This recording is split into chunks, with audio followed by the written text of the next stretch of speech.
Update कयूं पिया कि काज़ी अहमद खान जिते HRJDA न्यूज़ जे रिपोर्टर बिलाल हैदर कल्यार मुताबिक़ काज़ी अहमद तालुके जे आल सिंध लोअर स्टाफ एजुकेशन पारां ज़िली सदर अशरफ डायरी मुख्तियार मल्ला अरशद दाऊदी असगर बालादी ऐं सफ़र माञोठियो जी अॻुवाणी में मुतालबनि जी मञता लाइ सवें नंढनि मुलाज़िमनि हथनि में बैनर ऐं प्ले कार्ड खणी हायर सेकेंडरी स्कूल काज़ी अहमद खां रैली कढी प्रेस क्लब काज़ी अहमद अॻियां पहुता जिते मुज़ाहिरीन मुतालबनि जी मञता लाइ सख़्त नारेबाज़ी कई।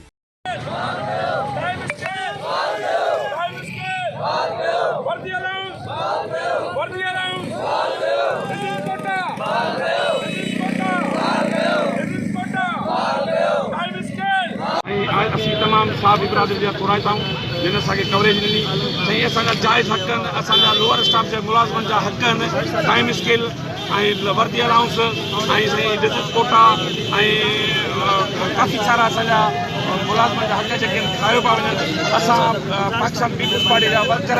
ऐं वोटर आहियूं असांजा रिक्वेस्ट था कयूं आला क़यादत खां त असांजा जाइज़ हक़ ॾियारिया वञनि हीउ जेको पुरअमन असांजो एतिराज आहे असां लोअर स्टाफ एजुकेशन डिपार्टमेंट जा मुलाज़िम नंढड़ा मुलाज़िम पट्टे वारा चौकीदार साईं मुलाज़िम सफ़ाई करण वारा सिंध जा ख़िदमतगार असां सां नाइंसाफ़ी छो असांजा पैसा खाई छा करे सघंदा असां इहो मुतालबो था कयूं पंहिंजे आला क़यादत खां पंहिंजे ऑफिसर साहबनि खां त महिरबानी करे असांखे पंहिंजा हक़ ॾिना वञनि। उन मौके ते रैली खे ख़िताब कंदे अॻवाननि जो चवणु हो तालीम खाते शहीद बेनज़ीराबाद जे नंढनि मुलाज़िमनि खे टाइम स्केल वर्दी अलाउंस ऐं ॿिया जाइज़ हक़ न पिया ॾिना वञनि।